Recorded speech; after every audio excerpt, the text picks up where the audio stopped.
All right, we'll go ahead and get started. Welcome everyone to the special Friday edition of Organometallic chemistry. For those able to attend our departmental seminar, this is viewed as like a two-parter. We get to learn some fundamentals and then see them in action and showing paradigms lecture at 11.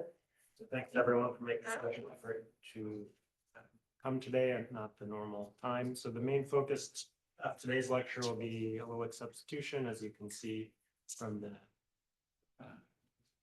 title. If you're following along in the syllabus, we do have a little bit of small batch of notes to finish from the last time. So we'll start out by doing that.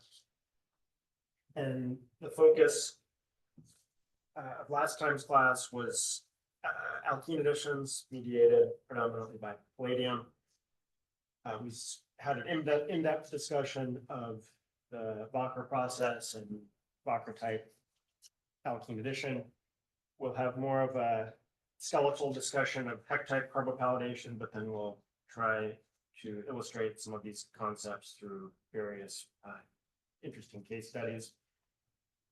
So to orient everybody, the key difference here compared to what we saw with the Walker type addition is now this necessity to pre-associate your migrating group, which is typically going to be an aryl, alphenyl, or alkynyl moiety. And to a lesser extent, there are a few scattered reports where this has been done with alkyl groups, but that's less common. So this process, I've sort of outlined the key elementary steps here. It starts out with alkene association, thin migratory insertion, thinking back to our earlier elementary steps lecture, this should be familiar. And then you have a key implicit step here where there needs to be a bond rotation because of the stereospecificity of the two sequential steps, stereospecific 1,2 migratory insertion, stereospecific beta hydride elimination. So it's two syn stereospecific steps.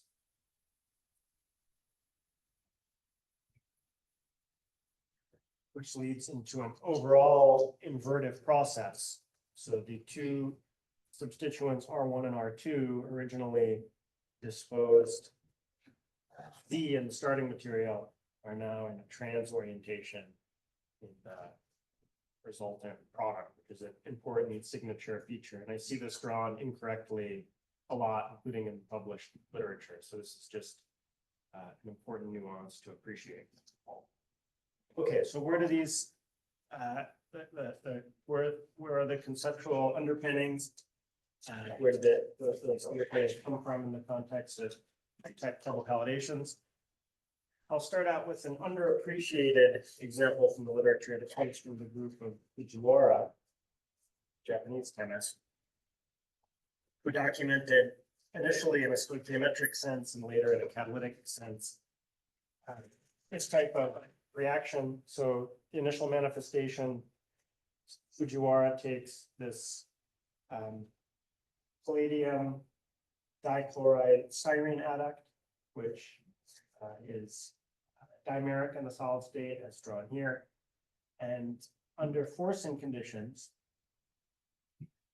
so reflux, acetic acid, and the presence of an arine as co-solvent, he finds that he's able to get out the product of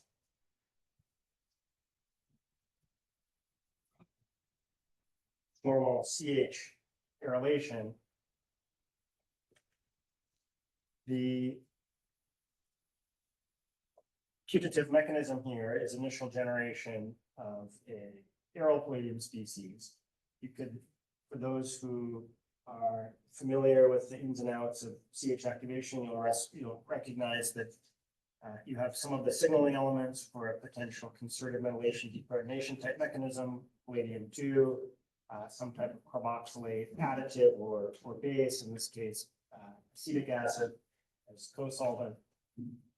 The mechanistic details of this are not so essential for the main point of today's lecture. You can imagine this going through a CMD, as I just alluded to. I think there's evidence that it could be more of this eCMD, electrophilic CMD type process that has been formalized through the work of Brad Caro, or even through more of a Friedel-Crafts type mechanism. But in any case, by some way, by some means, an aryl palladium-2 species is generated. It migrates into the alkene. There's beta hydride elimination. And then this example shown is stoichiometric.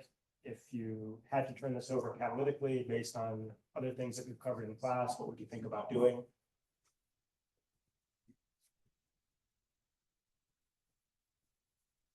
Any thoughts, Pierre?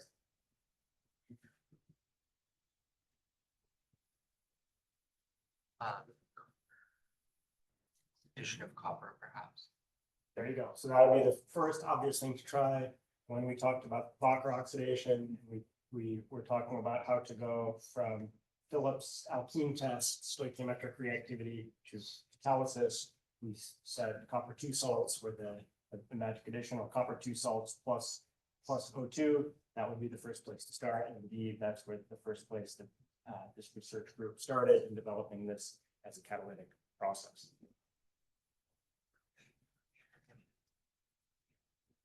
So the first example highlighted was from Fujiwara, and then shortly on the heels of that came a related important contribution from the lab of Heck.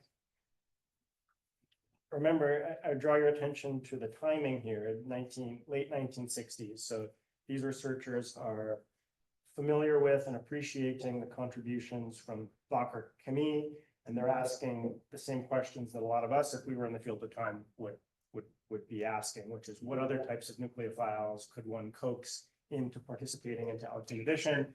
Fujiwara showed that you could engage simple unactivated arenes. Heck showed that you could engage organomercury compounds. He was able to achieve catalysis by following Pierre's suggestion, adding catalytic copper salts. I think I got this right, that it goes in as copper-1, but maybe gets oxidized to copper-2 situ. I'll double check that. Make sure that final posted version of the notes is correct. In any case, now we still get to a common aryl palladium-2 species, but we do so through a different mechanism rather than some type of CH functionalization, CH activation. We get there via a transmetallation. Now, there's an interesting, I think, peculiarity of history here, that now this overall reactivity paradigm, where we have an aryl metal species coming into a Heck type addition, we now refer to as an oxidative Heck reaction, because it requires a stoichiometric oxidant to turn over. But that is, in my view, a peculiarity, because it was actually the first version of this reaction to be reported. So how can it be like an oxidative version of itself? But that's only if you're really into the nomenclature, which we think we all know that name reactions, nomenclature is an inexact science. This overall field of study really accelerated in the early 70s, and this was through back-to-back contributions from the lab of Mizuroki and then from Heck. And the key insight here is that perhaps it's more convenient to access this key aryl palladium-2 species not via a redox neutral process where you go from a CH bond or from an aryl organometallic, but instead via redox, via an oxidative addition to much more readily available, well, not more readily available than simple arene, but more readily available than aryl mercury, aryl halides. So what Mizuroki reported is that aryl halide plus palladium 0, which can either be generated in situ, as is done in the reaction arrow here, palladium-2 plus base, or through palladium black or palladium on carbon. Can generate aryl palladium 2, and then you get similar steel-beam type products here. Heck, in a study that followed shortly thereafter, showed that use of amine bases offered some benefits here, but the overall concept is similar.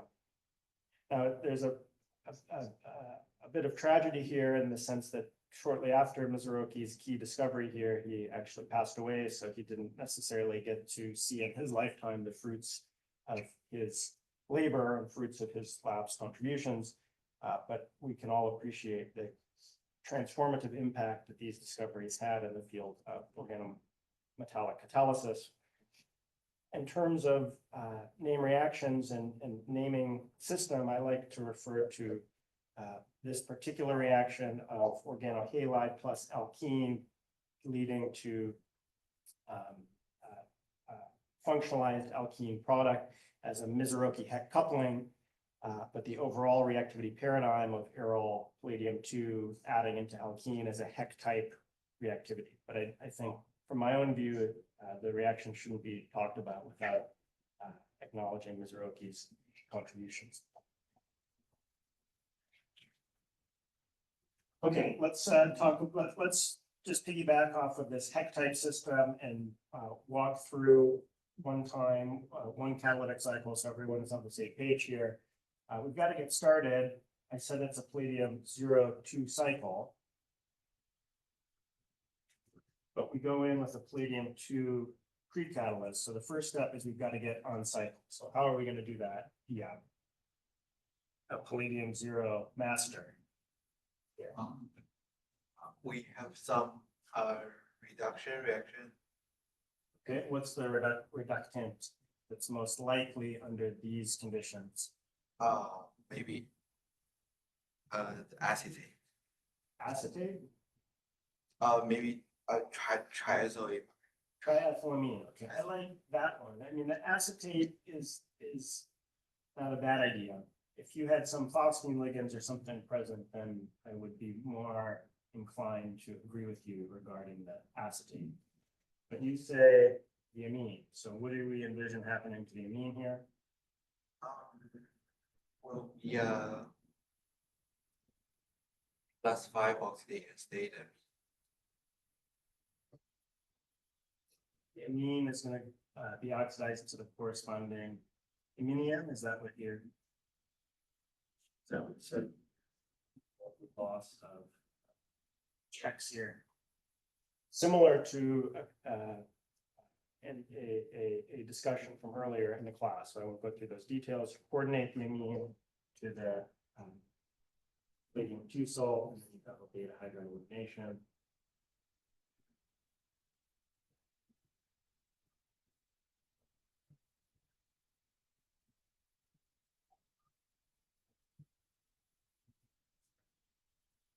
Okay, so we've gotten on cycle. We've got oxidative addition. That's going to orient the aryl and X groups, the halide groups, syn to one another. There can then the possibility for cis-to-trans isomerization, particularly when L is something bulky like phosphine, that will be fast and facile. We've got to coordinate the alkene. So yeah, what do we? In terms of the nuance here, what do we really want to happen? Do we want to lose an L-type ligand or an X-type ligand here?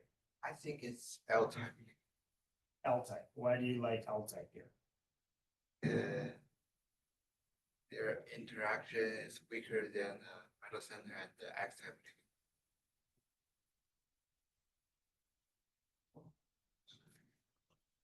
I set you up for success because whatever you answered would be correct here.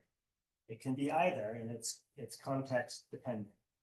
But your insight is right on, or your intuition is right on, because if you lose the X-type ligand and coordinate an olefin, you get to a cationic intermediate, and that really is only favorable when the ligands, the L-type ligands, are strongly coordinating, and the X-type ligand is weakly coordinated. For example, a bidentate ligand plus a triplet would be that type of combination. Okay, so we've displaced the L-type ligand. We're in a so-called neutral Heck pathway.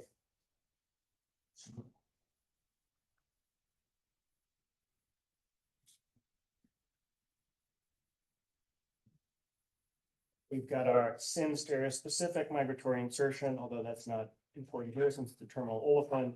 We need to then do our key rotation to orient the beta CH bond, then periplanar to palladium. And of course, we can appreciate from the earlier class that there's going to be an initial agostic interaction here.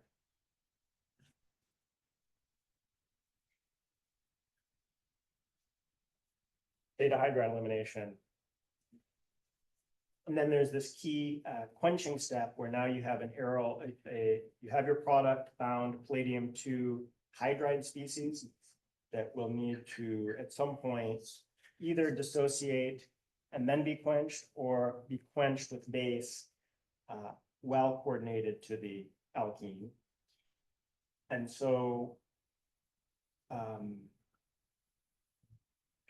and there's a little bit of subtlety here that I won't go into in terms of these order of events. So there's one extreme in the mechanistic continuum is a formal HX reductive elimination, followed by reaction of HX with base. The other is that the base can actually react with the palladium hydride, where the palladium hydride is engaging its protic character. And in within our own lab, we've seen evidence of both. And that closes the cycle. So the key point here is you generate a palladium hydride. That palladium hydride is still in the +2 oxidation state. So at some point, it needs to undergo reductive elimination and then reaction of the liberated HX with base, and that can be inner sphere or outer sphere process. Yes. I have a general question. So why do we sometimes use pre-catalyst? Why don't we just directly use palladium 0 at that time? Is that because we don't have like palladium 2 DBA discovered at that time? That's a great question. So do you happen to know when the first report of palladium 2 DBA3 was? 60 or 70? I don't quite sure. In the early 70s. Double check that. But it's a great question. In general, in this period of time, early 1970s, there was not well-defined palladium 0 pre-catalysts available. The best, most readily available palladium 0 sources were palladium on charcoal, palladium black. And even in the first report, Mizuroki tried that, but there weren't these well-defined organometallic palladium 0s that were widely used as pre-catalysts. That only came into the, let's say, later part of the 1970s, where you started seeing more reactions with palladium tetrakis triphenylphosphine and so on and so forth. Good question.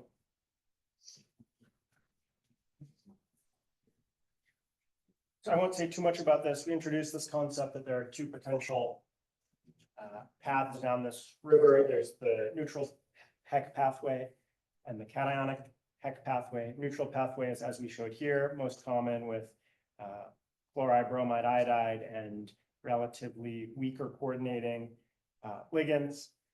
Cationic has the opposite trend, so with more strongly coordinating, often bidentate ligand.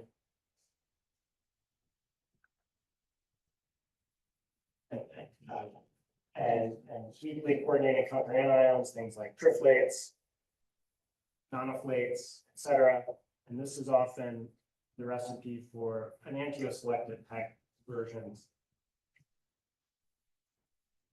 Tend to like to swim down this branch in the river because of the ability to use chiral bisphosphines.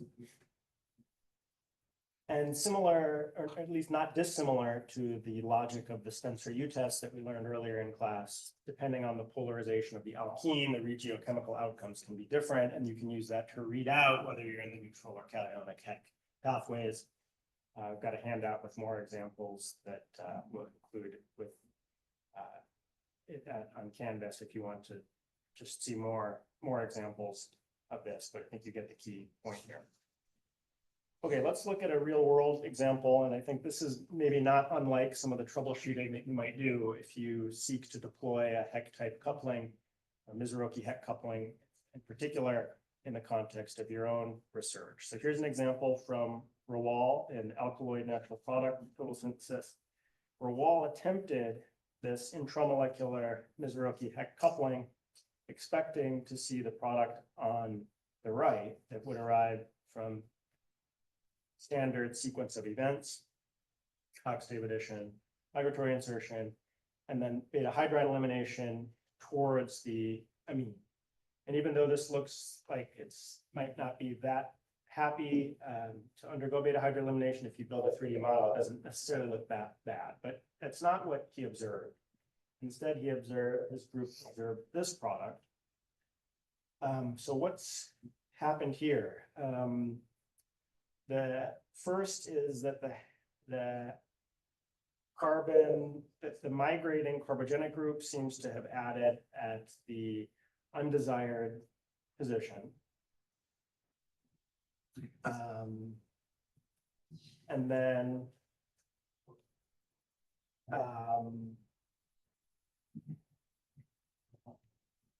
second is that the olefin stereochemistry seems to have been inverted. So what is going on here? So take a minute to think about this and sketch out some ideas. I've tried to get you started here.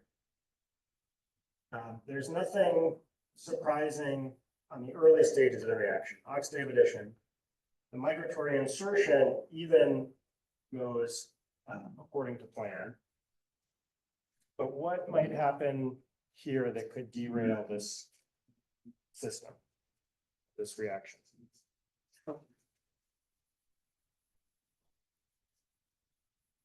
Any thoughts?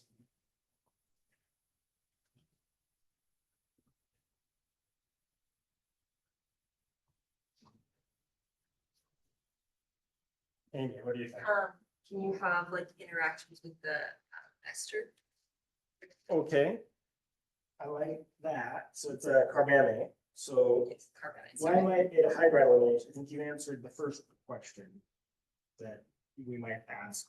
What's challenging about this beta hydride elimination? Well, it has to do with the proximity of this Lewis basic carbonyl group.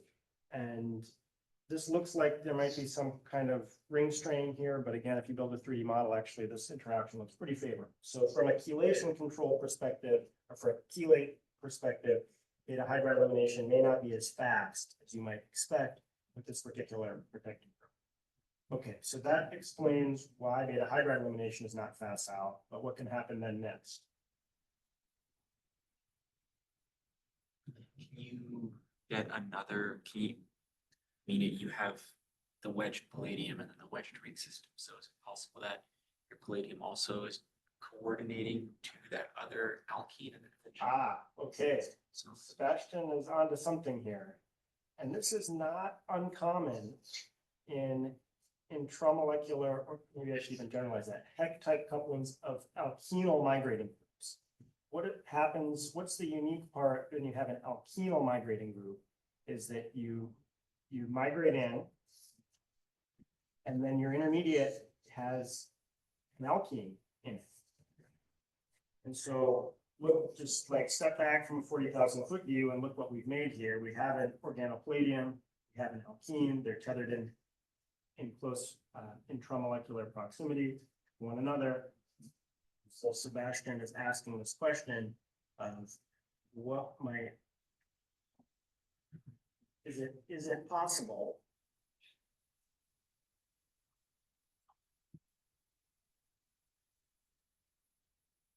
that this palladium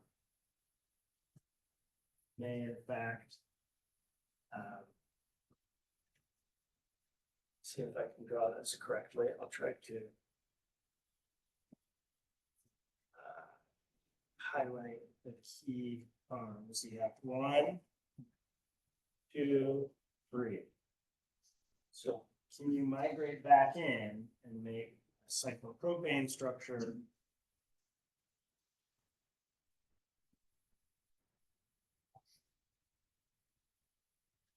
Then the even more important question is if you can do it, how can I draw it?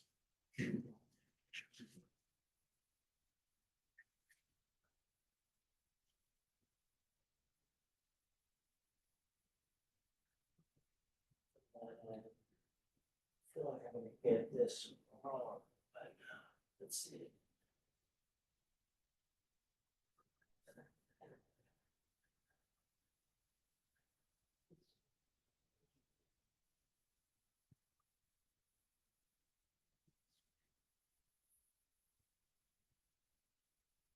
Handwritten notes, I have conveniently left this page in my office, or into this page in my office.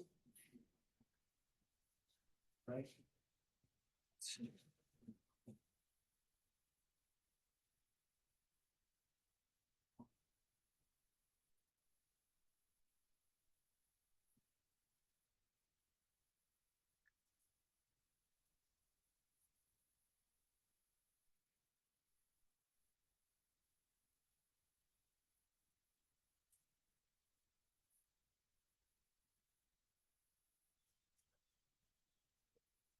And then what can you do now? Do a bond rotation and then beta hydride elimination. Okay, but if you beta hydride eliminated, you still maintain that cyclopropane. So in the product, the cyclopropane is open. So what has to happen here? A different beta elimination, Sources say beta carbon. beta carbon elimination. Nice, all right. You've got to open the ring. You know one way to do that, beta carbon elimination. Then beta H elimination. And this, as I said, this ability of alkynyl palladiums to add in and then migrate back has also been taken advantage of in the context of total synthesis, for example, in Scott Snyder's quaternary carbon center logic guided synthesis. He takes advantage of transient generation of one of these cyclopropanes and then opening by an intermolecular oxygen-based nucleophile. So again, this is not uncommon in total synthesis, so something to be aware of. The overall phenomenon first documented by Noguchi, I believe. And I'll double check these notes in case I messed up this structure for the final version that I upload. Okay, questions on that? Yes. Does beta carbon elimination mainly happen mainly due to ring strain in general, like examples? Or is it, are there other things that can induce beta carbon? Sorry, I already could see I messed up. I knew I messed up something. Does beta carbon elimination Happen on like strain ring systems? Yeah.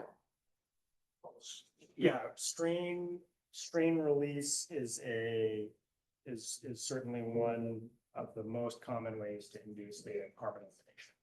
Not the only, but one of the most common.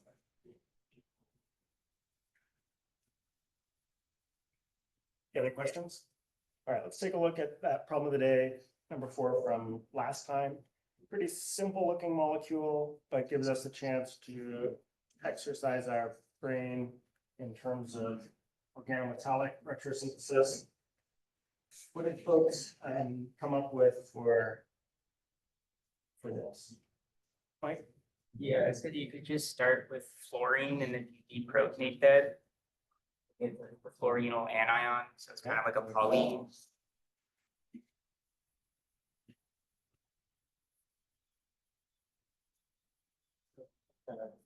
This, and then on the other side, formally that would leave you with just do like the way Phil sometimes like to do, just polar disconnections here. So then what do you have from here? So for the bottom, I guess just based off the formula, that's just a trifluorosulfonate, right? That you oxidatively add into. Okay.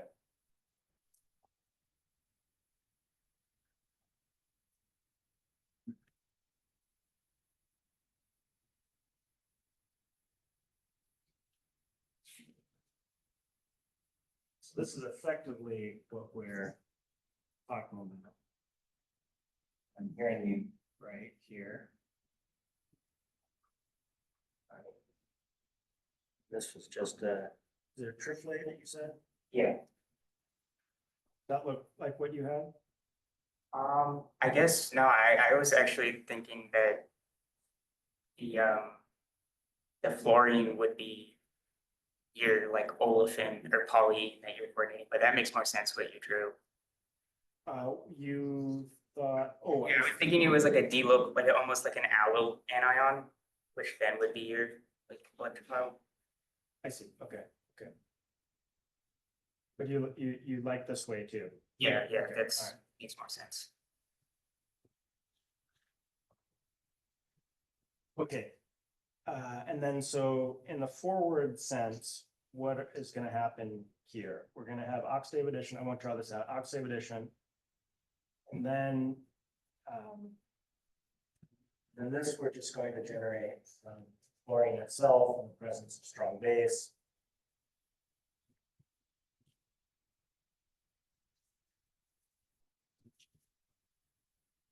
So we oxidatively add, we have this tethered olefin. So there's gonna be forming some type of interaction there. And is that gonna be able to undergo migratory insertion? What do you think? Let's draw it out so everyone.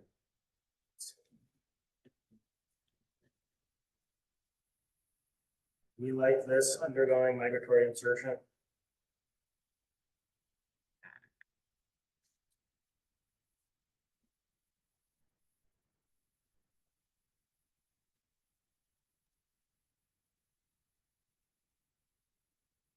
Like geometrically, it's kind of hard to see how palladium would end up on the other side of the olefin, but I think it's possible.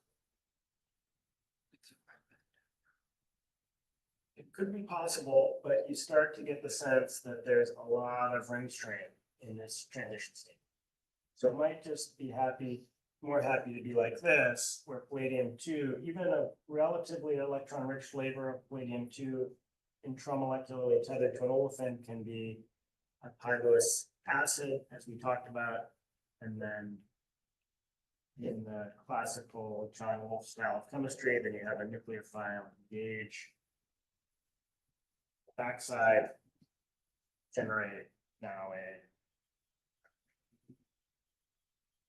said I was going to draw the mechanism, but then I realized it's kind of confusing because I got to draw some other mechanism. So let me generate this. And then reductive elimination for the final product. Questions on that? All right.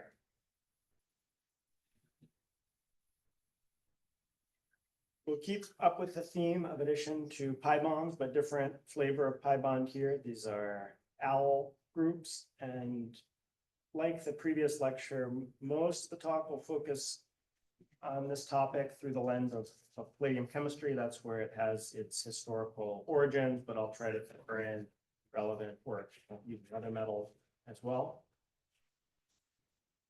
So overall,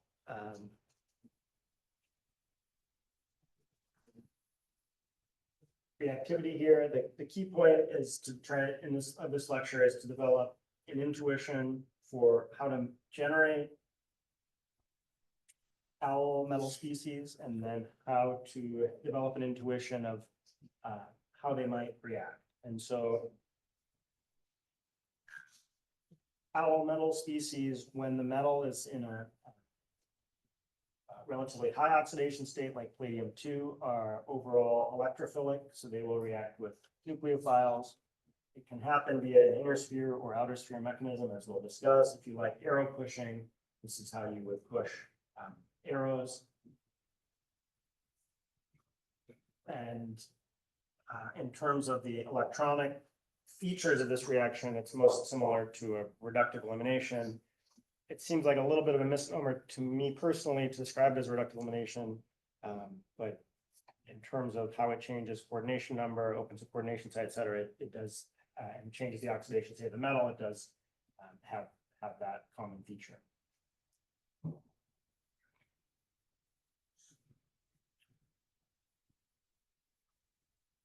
In terms of allyl palladium species, in comparison to other organometallics that we have encountered, and their reactivity with nucleophiles, they bear some similarity to what we encountered in the carbonylation lecture of acyl or carbon organometallics, in the sense that they have a low-lying carbon-centered LUMO. And that they have strong, so there's relatively high LUMO coefficient on these carbon atoms, and that stands in contrast to alkyl organometallics and aryl and alkenyl organometallics, which have more delta minus character on the carbogenic substituent. The alkyl case in the middle is, there are some exceptions to this. We talked about processes for outer sphere reductive elimination that rely on some delta plus character on the alkyl group. So this is a little bit more of a middle ground, but by and large, this is a way for a framework for you to think about it. Is that these organometallics really have their reactivity patterns reflect their low-lying LUMO that is ligand centered. And then, perhaps unsurprisingly, when we have this frame of reference, that the more partial positive charge or formal positive charge that you have on the metal center, the more reactive it is. So cationic is more reactive than neutral, is more reactive than cationic. Hapticity plays a really important role in reactivity and selectivity trends in allyl additions.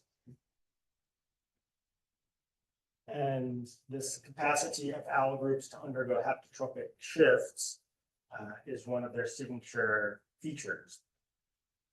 So the two kind of canonical poses that they can occupy are the eta3 form and the eta1 form. And then interconversion between these two forms opens or closes a coordination site where it gives an opportunity of an incoming ligand to coordinate. From the eta3 form, we predominantly get substitution at the less hindered terminal position, and the eta1 form will often lead us to substitution. The nucleophile incoming and the SN2 prime type process. Okay, problem of the day one from the day, what day is today? 15 worksheet is kind of a warm up for getting ourselves thinking about reactivity of allyl organometallics. We can start by just doing a quick electron count on this molybdenum species. And maybe we can have Al help us with this one. Is this? You have an L2X type ligand and an LX. Carbonyl to. K2L type. Okay, let's just do our inventory. L, and this one is L2X, you said. Yeah, and this and L is LX. The NO is old nemesis, the linear NO.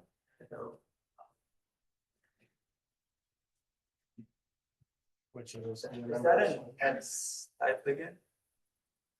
Bent NO is X type. The linear L Oh. is the weird one. It's L type, but plus one. So you have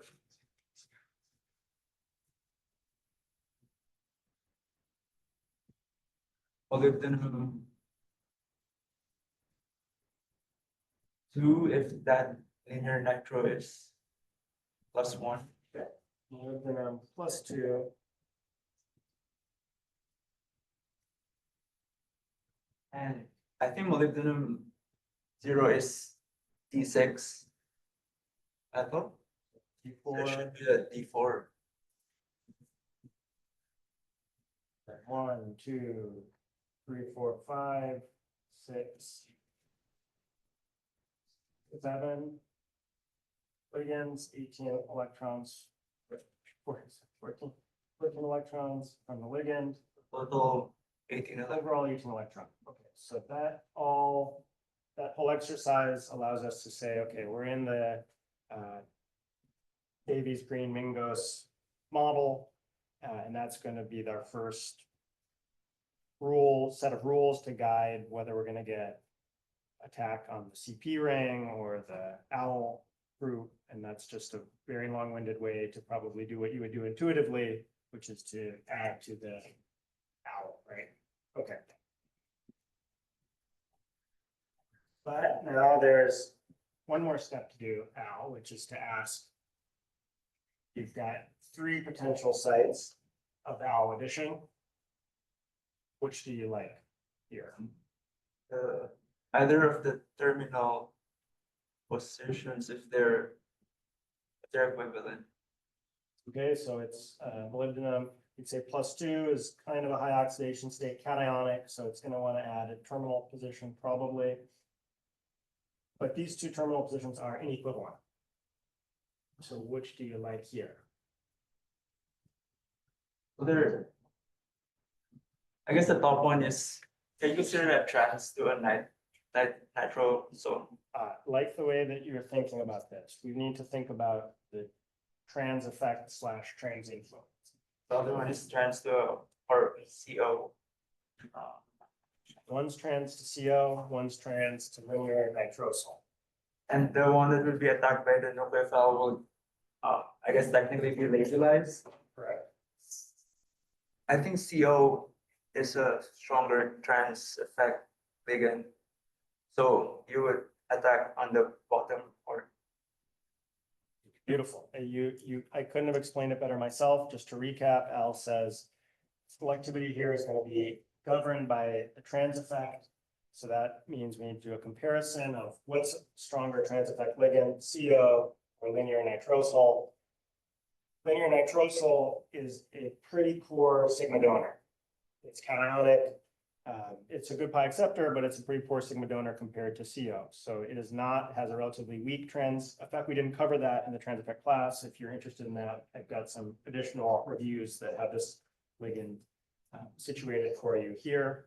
But I think Al explained that well, and that labelizes the group trans to it for substitution. Great. Any questions on that?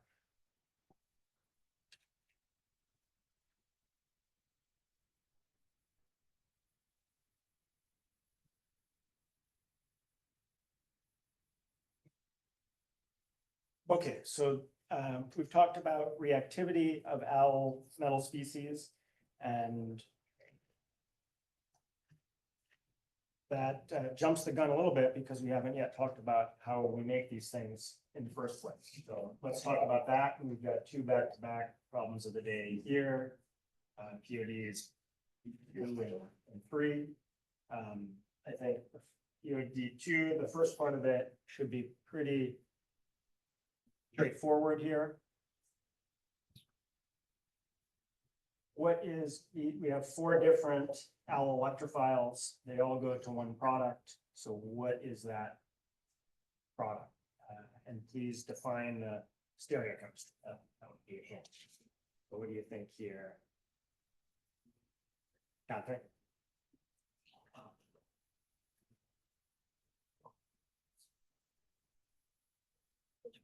For the owl on top, it's assumed that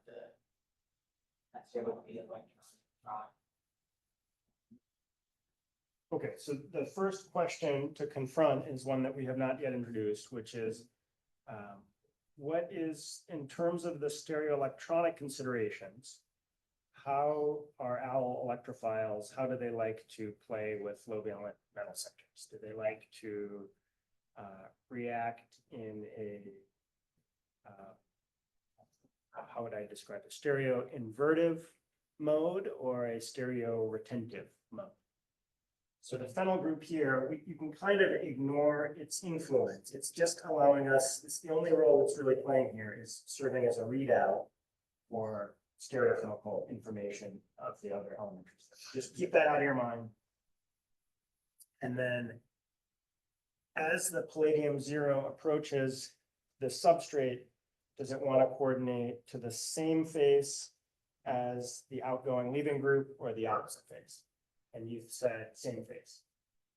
Or do you prefer opposite face? Or are you not sure? Opposite face, okay. So palladium's gonna coordinate opposite face.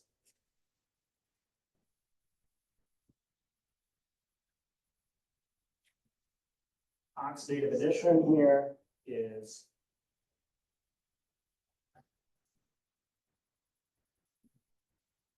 for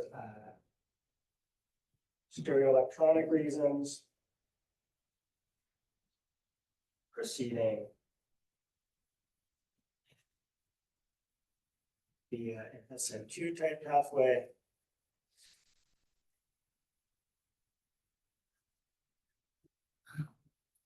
So palladium's going to be on the opposite face. All right. And then part two of the question is to order the four substrates in terms of their predicted reaction rate in this elementary step. Any thoughts here? Anna, what do you think?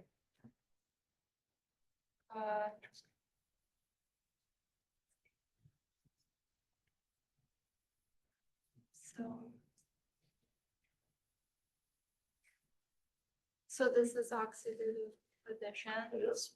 and I think it will,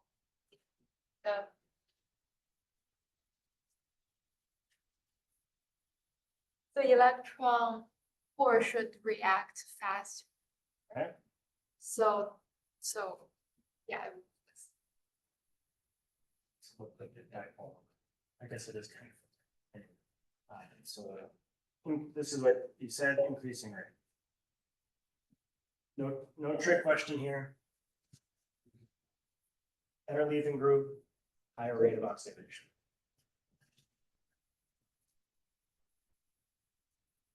Questions on that? Okay, so that's one way to make organopalladium. And I think one of the points I want you to appreciate here is that from two different connectivities of starting materials, you can get to a common intermediate. So in the case of a linear palladium PiL, you can go through the correspond to linear or branch otherwise electrophiles. But these are not the only way to make our palladium intermediate. So I think as a brainstorm here, and there are no, well, I guess there could be some wrong answers. There are a lot of right answers. So I've just drawn several arrows here, and we can have a brainstorm about if you just wanted to access this intermediate, not talking about how you turn it over catalytically or anything like that, but just you want to make this type of species, you want to generate it, how would you do so? So let's throw out some ideas besides oxidative addition to a classical Al electrophile. Pierre is going to get us started. Transmetallation with an Al anion. Love it. Okay. Transmetallation with an Al anion. So what Al anion do you like? All magnesium bromide, all lithium. Okay, metal or and is equal to bromide, for example, plus what? Palladium, palladium 2, and that's the key point, is that now transmetallation is going to be redox neutral, so you come in with palladium 2. Great. What else? Alex? You go straight from the like olefin with adjacent CH to like a concerted metallation deprotonation with the palladium 2. Okay. That is a very interesting idea.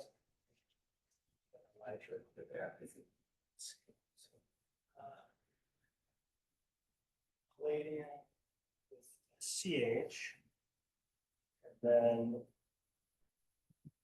concerted metallation deprotonation. So we're going to have palladium 2 with acetate here, like that, and that is a powerful, commonly used method taken great advantage of by Christina White, among others. What else do you like here? Could you do some type of like partial you do something like funny with allenes? I feel like Funny like Alex. there's something you can do with like. I love it. We resistors. discovered this last time. We'll do something funny. We'll tickle the Aline in a funny way.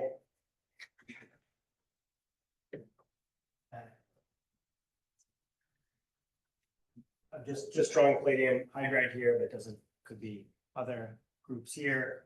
And then I think you can apply the same logic to 1,3-dienes. And I apologize here if I think the number of atoms is not gonna quite line up here, but you get the spirit. So this is something we covered last time. Good, covering good ground. Any other thoughts? Well, there's one more outside the box idea that will bring us to problem of the day number 3. See what I did there? Just queued that up nicely. And that's an example from just very recently, Vlad Gavorian's group. And he reported this system, which at first glance might look like what Alex proposed, where you do some kind of CMD and then you substitute with, they feel like sulfur here. But you have this really funny reagent, this aryl iodide. And you have blue LEDs, so there's probably something else going on. And then from the deuterium labeling experiment shown below, you can see that when we use a deuterated version of substrate,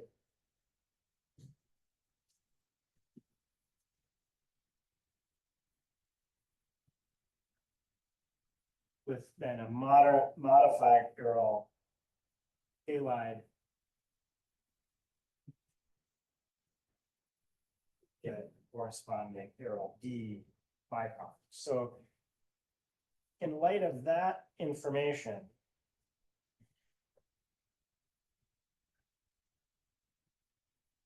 what might be happening here? Any thoughts?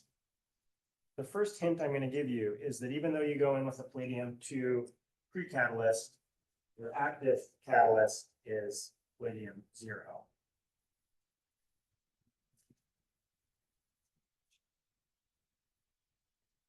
DPE phos, I don't know if anyone has encountered this ligand before. Does anyone know the structure off the top of their head?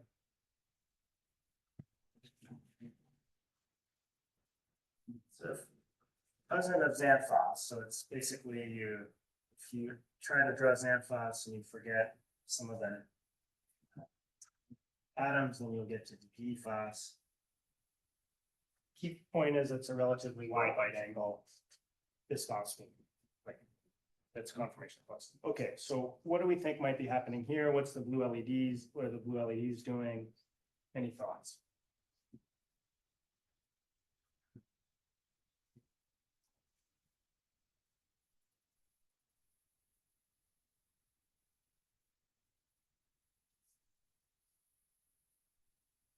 So let's draw this out. I told you this is our active form of catalyst, and we're shining light on this. Something presumably, I mean, unless you're just doing it for fun, something has to be a chromophore. So Alex, what do you think? You take the palladium-0 oxidative addition to your aryl bromide, and then that oxidative addition complex, when you shine light on it, homolyzes. So you get the aryl radical and abstracts one of the allylic H, and that's how you get your like allylic species. This is a great thought, but what if I pointed out that this particular aryl iodide, it undergoes really sluggish closed shell oxidative addition by virtue of having 2 sterically encumbering groups? Then what might you think?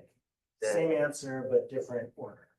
Then photolysis first to get an excited state of palladium, and then sort of like a SET type oxidative addition, or like X atom transfer, I guess would be a better way of. Beautiful. So palladium in general doesn't really like to do this. But when you excite it with blue LED irradiation, it can be coaxed into SCT type oxidative addition.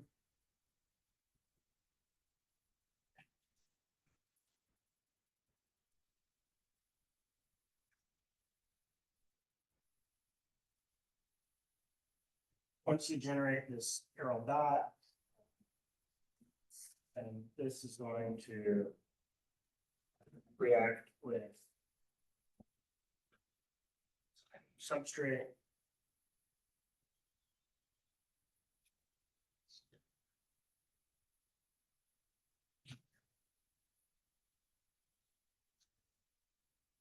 Make an owl.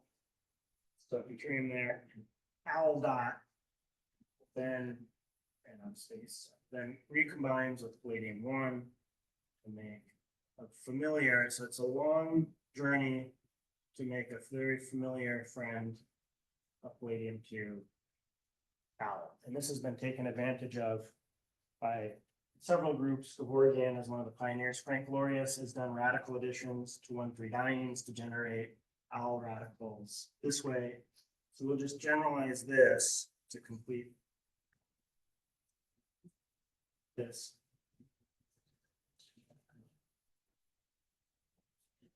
One alternative strategy. Yes, Rika. Sorry, clarifying question, why do you need to use this arrow halide that you need to like excite it with light to do the oxidative addition? Like, what's the point of? It's not the aryl halide that's getting excited by light. It's the palladium 0 phosphate. The question is like, why do you need to have that particular arrow bromide that you need to excite the palladium to do the oxidative addition? Like, why can't you just So somehow- many different aryl bromides or aryl halides work to some extent. Empirically, they found this one that has the combination of plus steric crowding and being electron poor. So it's relatively oxidizing, also relatively hindered. Being relatively hindered presumably slows down the classical closed shell oxidative addition, which you don't want to happen here. If that happened, you could short circuit this and you just get hektite byproducts. So you want an aryl iodide.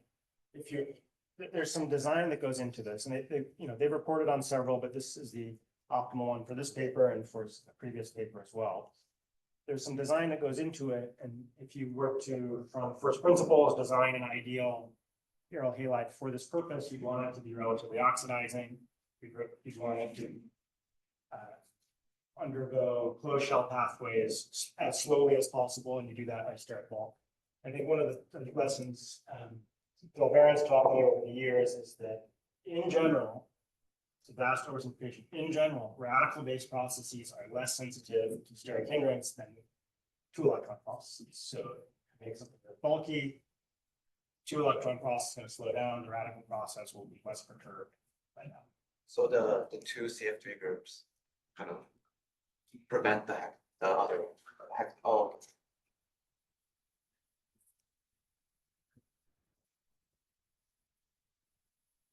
All right, so that's strategies for generating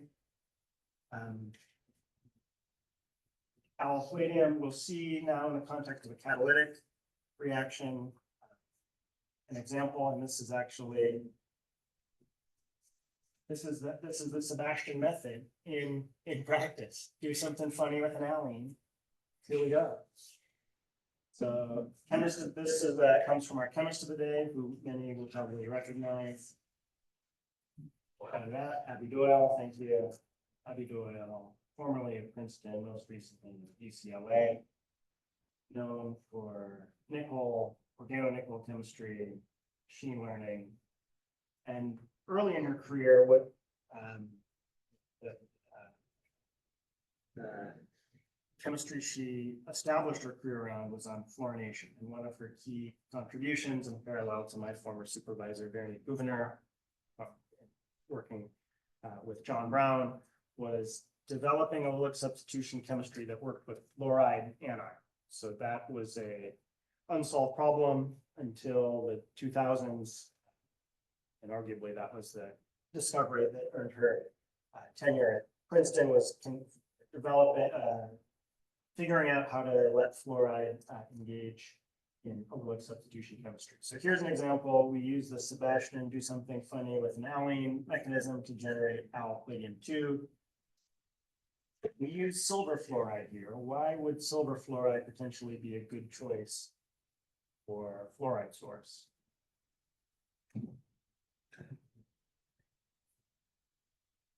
Right? It's a nucleophilic source of F minus. And what about the other side of it? What about the silver side?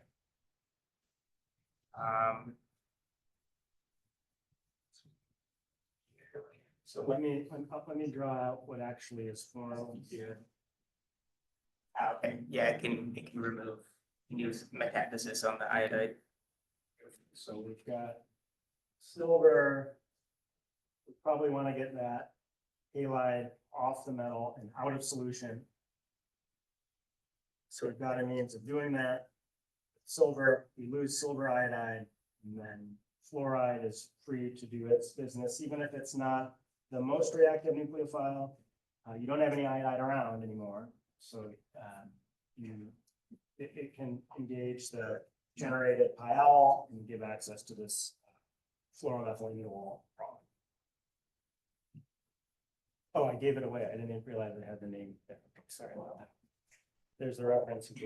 More, and it's not Allylic substitution with fluoride as nucleophile is not limited to this special case. This was generally works with a number of different allylic electrophiles, in case you're concerned about that. Okay. So catalysis, we got a sneak preview of that.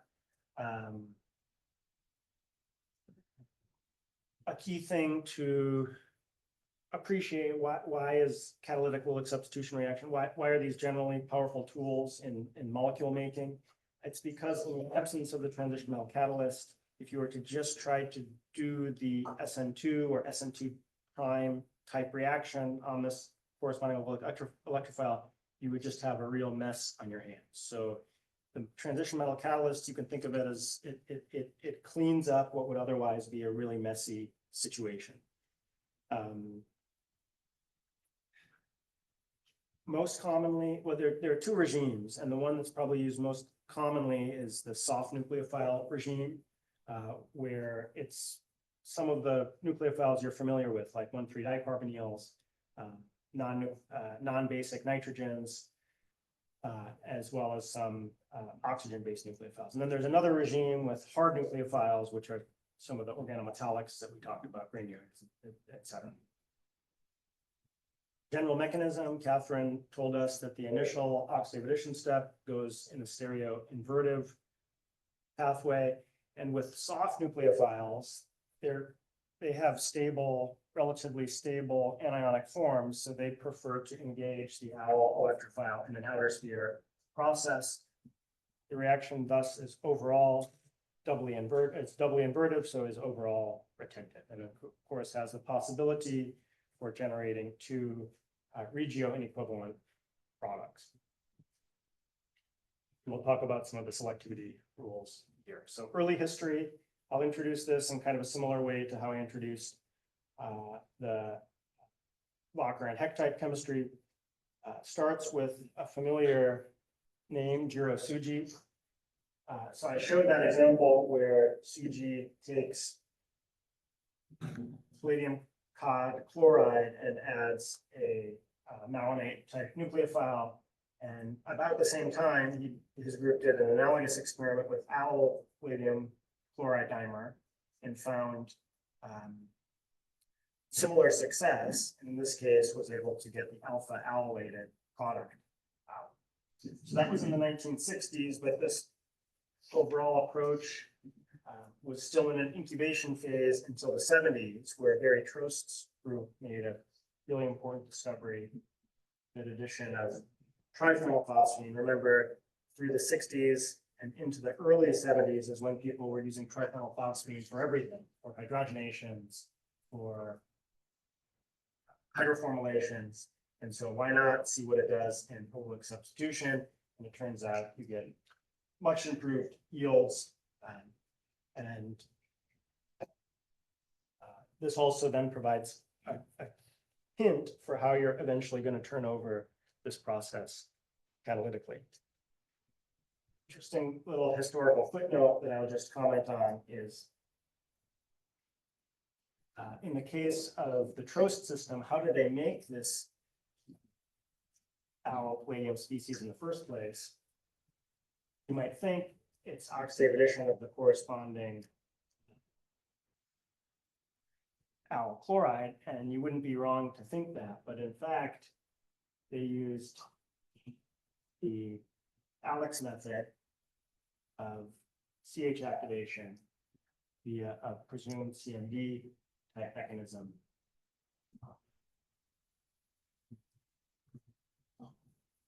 Providing, not only a blueprint for what would eventually be the AAA reaction, but also a blueprint for the CH functionalization version, as I mentioned, developed by Christina White and others.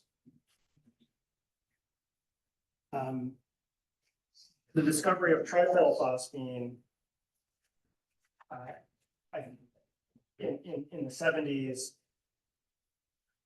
that there's clear parallels for what was happening in hydrogenation and happening in allylic substitution. So very quickly, people started asking the question, can you use chiral P ligands for stereoinduction allylic substitution?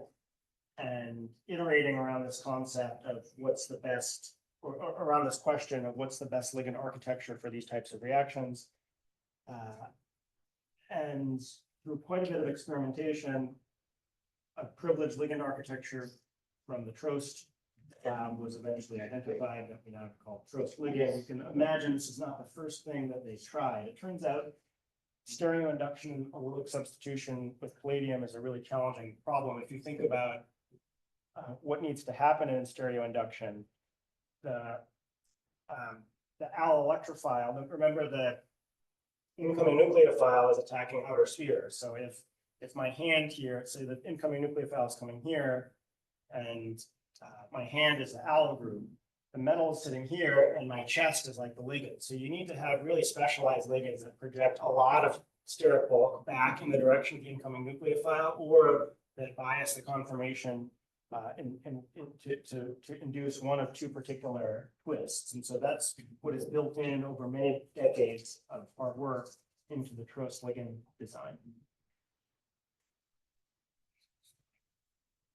We have a handout that has a few more representative examples of ligands that folks have used with success in allylic substitution.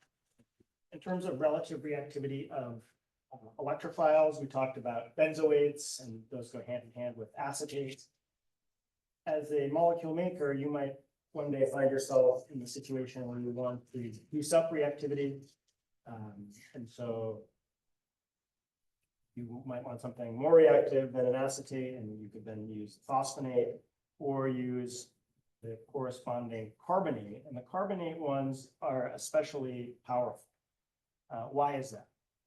So what happens when you do oxidative addition to an allyl carbonate? Alex? The initially formed carbonate loses CO2, so it basically makes it irreversible. It makes it irreversible, and what does it generate then as a byproduct? Oxide. So two things are helpful here. One is that you're irreversible because you generate CO2. The other is that you generate a relatively strong base that you do not need to have present in high concentration. It's only being generated as oxidative addition, as catalysis is turning over. So it's a way of achieving a metered addition of your corresponding alkoxide nucleophile. And then what if I told you, Alex, that the methoxide, which is not the worst base to have around in your catalytic reaction mixture, but it was causing problems. For example, it was hydrolyzing an ester group in your natural products. What might you turn to?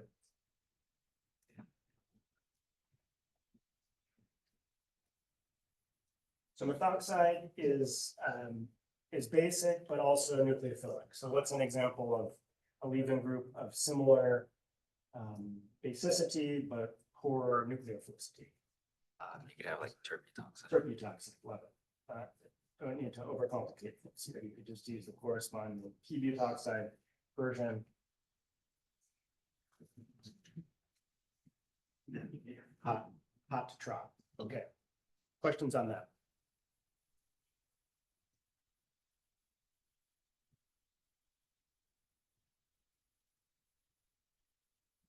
I think the last time I taught this class, Alex Palados was asking me why about the t-butoxide, and I said, "Why are you curious about that?" He said, "Oh, it worked better in Anthony's reaction." So I said, "Okay, well, why do you think it works better in Anthony's reaction?"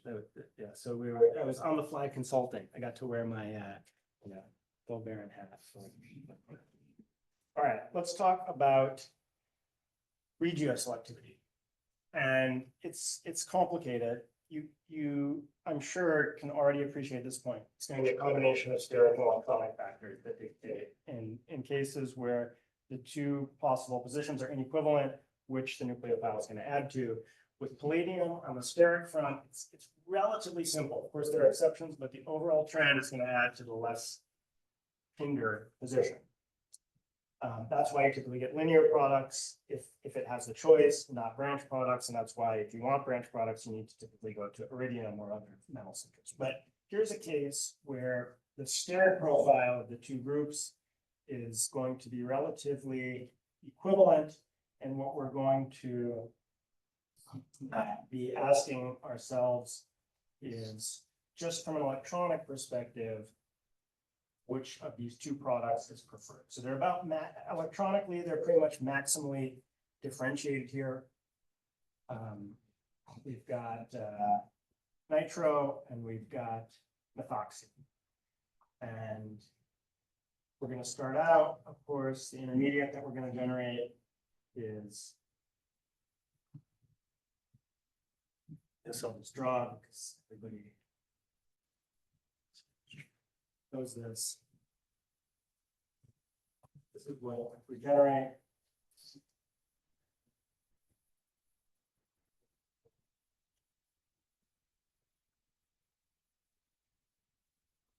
And now, which do we think is going to be favored in the nucleophilic substitution step? Take a minute to think about this.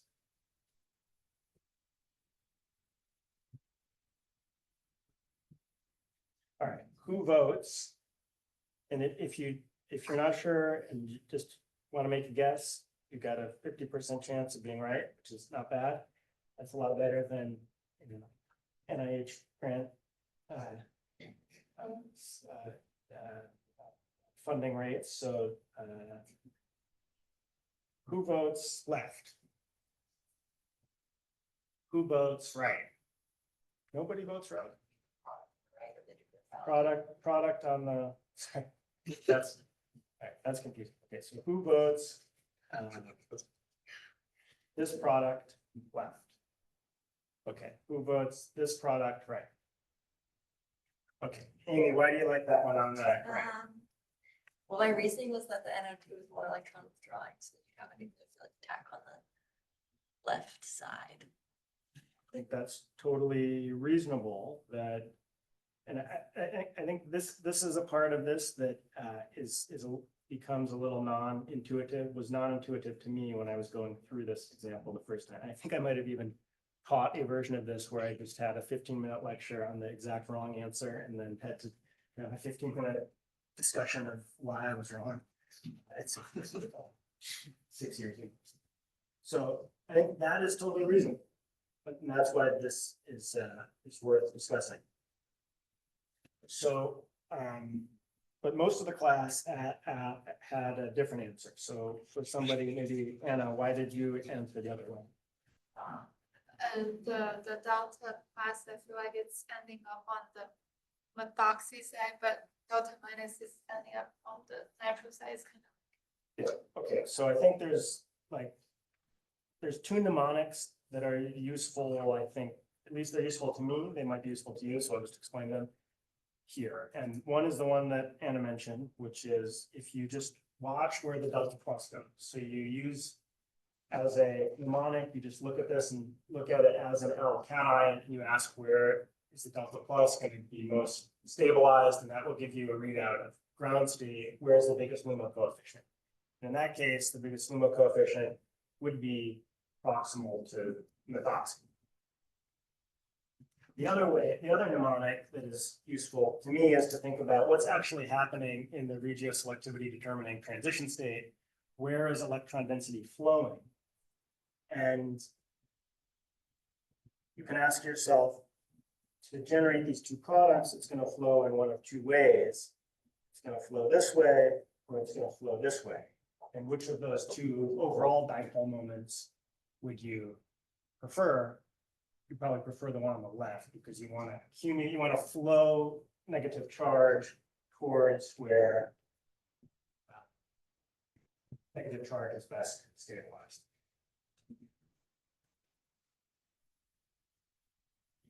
Okay, now let's talk, we've mostly talked about relatively simple examples here without considering the ancillary ligand, but in the year 2025, most allylic substitutions that you're going to run are have an ancillary ligand. So let's talk about that. Al gave us a great primer on this when he pointed out that the nature of the ligand trans to group the site that's being attacked has a major influence on bond weakening the bonding interactions and dictating selectivity. So let's consider the case of Fox. All right, Suichiro, we're going to go to you on this one. Can we do a sound check? Are you able to say something? Yep, I can say. Okay. So let's consider Fox. Fox is a ligand structure widely used in allylic substitutions. It's got two inequivalent metal binding sites. It's got phosphine and it's got nitrogen. So which do we think, both L type, which do we think is a stronger trans effect ligand? sp2 hybridized nitrogen or triaryl phosphine? Triaryl Triaryl phosphine, okay, better sigma donor. Mm-hmm. So I've drawn that the triaryl phosphine you should think of as L2. So which, based on Al's previous answer, which of these two attack trajectories do you like? Attacking proximal to aryl or attacking proximal to aryl prime?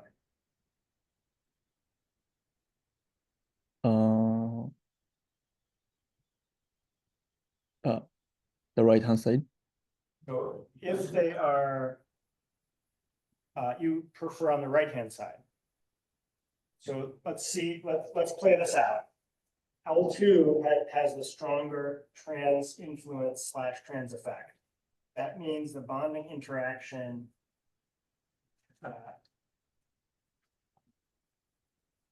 on the left is going to be that bonding interaction between the metal and the Al group to the left is going to be weakened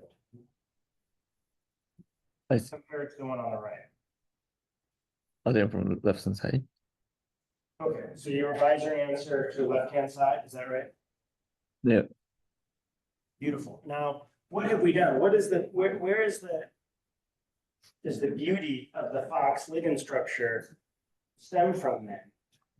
Well, it's that the phosphine arm forces the nucleophile to come from the trajectory that is proximal to nitrogen, and that is exactly where the stereochemical information is. So these Fox ligands are amino acid derived, and now you've got all of your stereochemical information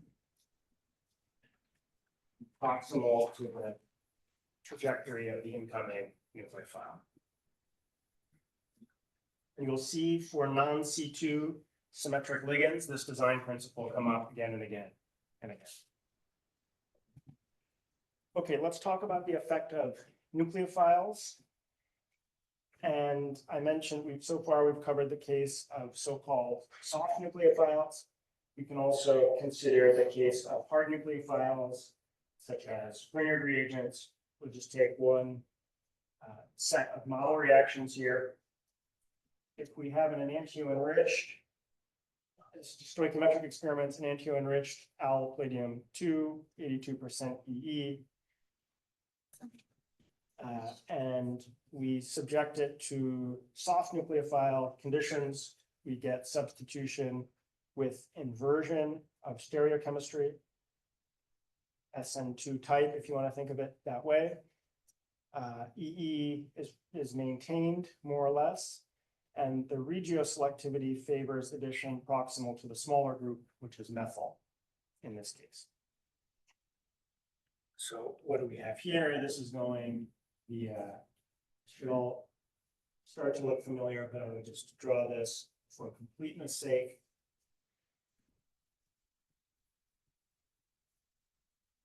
I'll try to.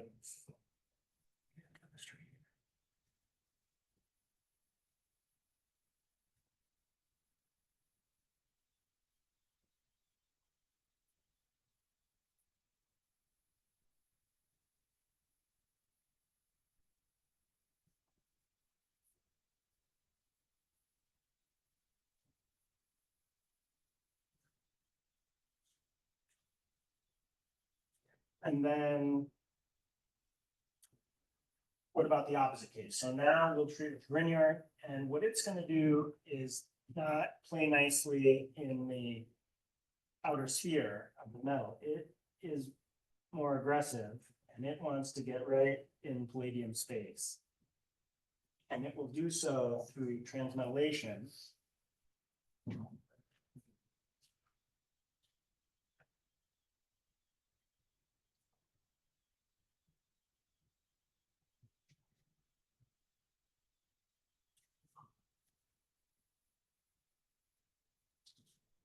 Through the 801 form.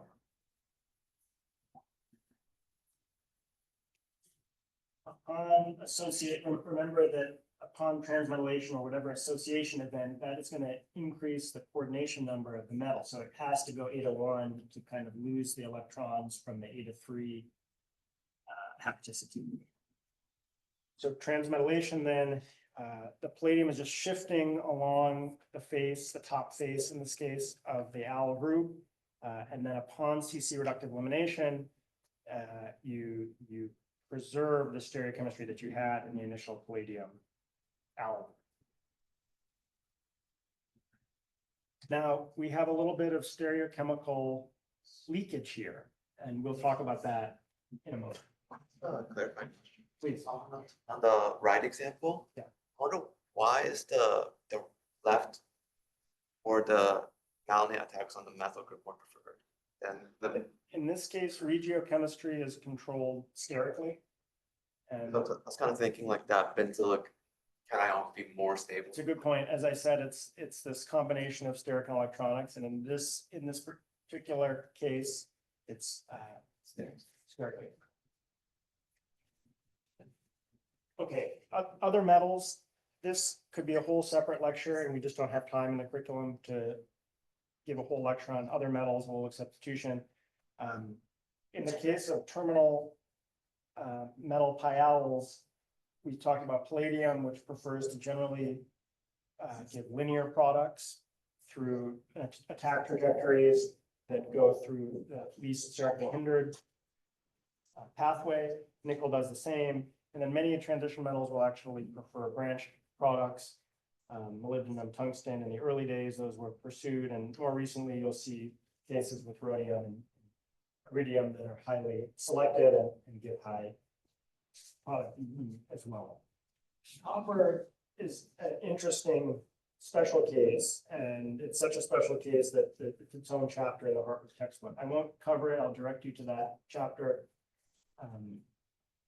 The special case because it has been mostly developed with hard nucleophiles and such as organozincs, Grignards, organolithiums, organoaluminums, etc. Typically is branch selected. Mechanistically, it is a little bit of an outlier because it involves initial formation of a copper olefin complex and then formation of a predominantly sigma bonded copper al transmethylation reductylation talked about in the Harvard textbook. Overall, it is typically inverted from this sequence of oxidative addition and then stereotypic transmethylation reductylation. I want to orient everybody that there are really robust and anti-selective methods out there for copper, but we won't talk about them extensively in this class. Okay, let's talk about mechanisms for isomerization of pi-als. Why are these important to us as molecule makers? It's because in allylic substitutions, you can have, there are underlying organometallic events that can erode selectivity. So it can erode EZ selectivity of your resulting product. It can erode enantiomer selectivity of your resulting product. So it's important to understand those to be able to potentially tune reaction conditions to avoid them if you want, or even enhance them if you're trying to do something like a DICAT, dynamic kinetic asymmetric transformation, to go from a racemic starting material to single enantiomer enriched product. Okay, let's look at the case of isomerization for terminal. So we're starting in the upper left. We're going to walk down. Nothing too surprising here. Coordination of the low valent metal, oxidative addition. If everything goes exactly according to plan, then the nucleophile would come in and you'd get clean substitution. And the overall process would be doubly inverted. But what can happen is haptotropic shift from A to 3 to A to 1 in the middle, back to A to 3, but now A to 3 on the other side. And what have you just done there? You've inverted the stereochemistry. So when a nucleophile attacks at this juncture, then you would get the opposite stereochemical configuration of that bond. That's the terminal case. The internal case is both similar and different. So it's similar that you can undergo haptotropic shifts, but different because when you do that haptotropic shift and go A to 1, you've translated planar chirality to point chirality, but you haven't ablated the stereochemical information. And then it will go back and it will just shift only along one face in an idealized situation. So the stereochemistry is preserved during A to 3 to A to 1 haptotropic shifts. But nevertheless, isomerization processes can and do happen. So let's talk about that. How might you think, or what are some possibilities for how an internal pi-al that is enantiomer-enriched could potentially undergo isomerization, racemization?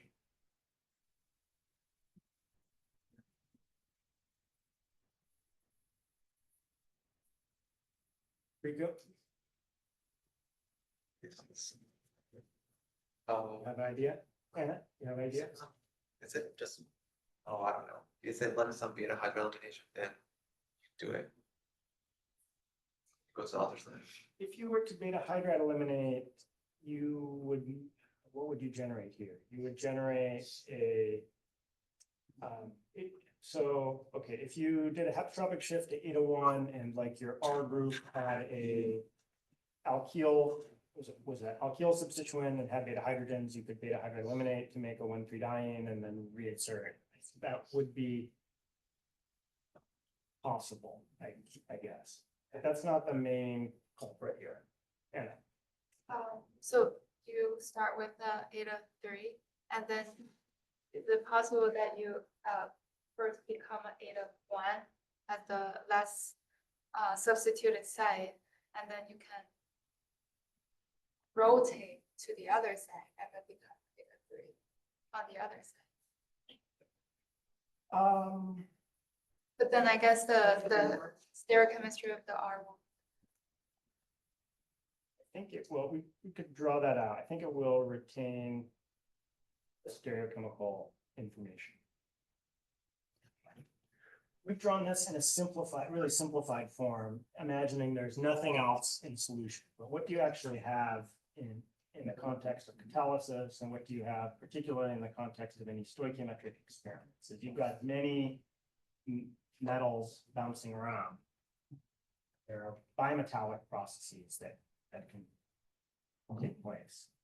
So if you have one low valent metal engaged and already formed metal allyl, then that is a mechanism by which from one eta 3 to another eta 3 can scramble stereo chemistry. That has been studied mechanistically. There's good evidence that there are bimetallic pathways that can scramble stereo chemistry. So if that is our working mechanistic model, then, and you need this to go with high EE in a total synthesis, how might you circumvent that? It's not what it appear, do you think? Lower catalyst loading. Lower catalyst loading, like that. Addition. Lower palladium concentration. What else? Bulkiness of. But I guess since it's from the opposite phase, that doesn't have much of an impact. So from a kinetics perspective, I think Pierre is really onto something here. You basically have your desired pathway, which is going to be dependent on palladium concentration to the power of 1, and some kind of undesired pathway that's going to be dependent on palladium concentration to the power of 2. What else is your desired pathway dependent on? You could increase the substrate concentration. Substrate concentration. So we would just say this in general as increase the rate of trapping somehow. And one way to do it would be to just add more nucleophile, so you trap faster.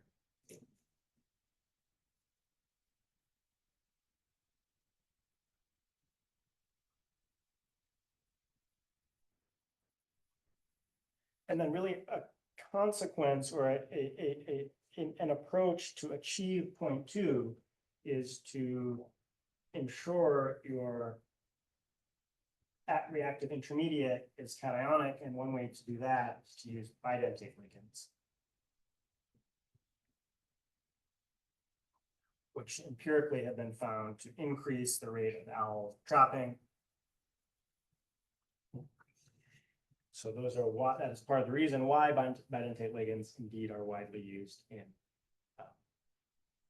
Allylic substitution. I think I actually made it for a change, the end of the note. So we'll end with just one nice more, one more nice discussion. I hope it's a nice discussion, which is just a ligand design exercise. Like I think Allylic substitution is relatively well understood mechanistically. We talked about FOX as one representative ligand class that works well for Allylic substitution. The mechanism is in place, and as you know, in your future career, you might be in a situation where you need to improve a reaction where the mechanism is somewhat understood, and we should be able to generate some guiding hypotheses for how we could change ligand to get the outcome that we are hoping for. So that's the exercise here is if you wanted to achieve a better result, higher yield, higher EE by increasing the reaction rate, given this mechanistic framework we have talked about.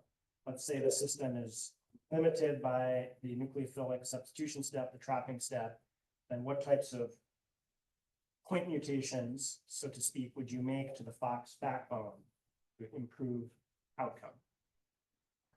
Riku, what do you like here? Okay, we replace the phenyl with something more. Replace the phenyl with something, you say electron withdrawing?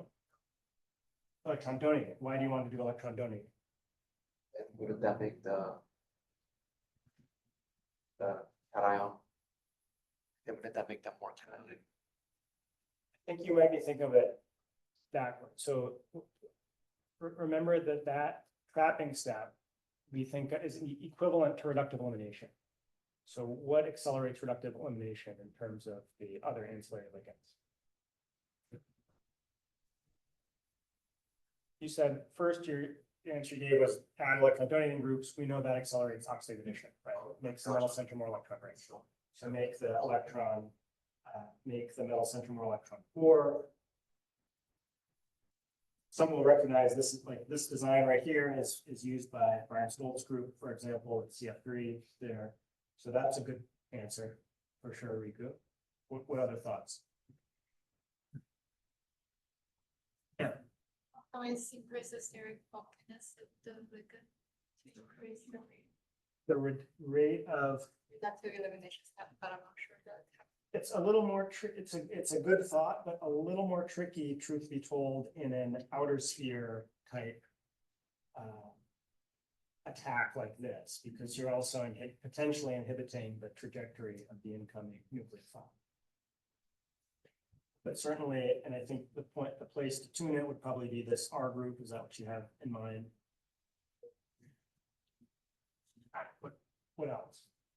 What are other ways to just make the electron, the metal center more electron poor? Amy, what do you think? I'm not sure, I was going with sterics as well. Okay. So you add an electron withdrawing, Riku add an electron withdrawing group to the left side. What about the right side? Where would you modify? Where is left to modify? That's in conjugation with the donating. Thiazoline potentially. Okay, but maybe not thiazoline, because that would be more electron donating, right? But what if you were to, is that what you said? Or did I get you, hear you wrong? But maybe something like nitrogen with an electron withdrawing group. By the same token, what about, we've modified these aryl groups, what about these aryl groups? And then I think where it starts to get interesting and where you can let your imagination run wild is to say, okay, well, we could even just kind of make more pronounced changes. We know, what do we know within phosphine ligands? We know that if we want to push the pi accepting character of a phosphine ligand, how do we do that? What's phosphite? Okay, there we go. And that turns out to also be a highly effective privileged class. And then look what we've done here. Now we have like a diol that we can play tricks with and add stereochemical information at the second location as well. So a lot of these thought experiments that in 5 minutes we can do together, these have been played out, and you can see how those manifest in terms of the activity and selectivity in these two review articles. Okay, that's thanks for staying with me here over a couple minutes. Special Friday event, and so we'll see you next week. Reminder that on Tuesday, the next time we'll gather will be Courtney Roberts. You can meet here if you prefer, or on your laptop. And the administrative announcements. Here we will, a few minutes to next Thursday. Okay, Wikipedia peer review next Thursday. Thanks, everybody. Have a good weekend.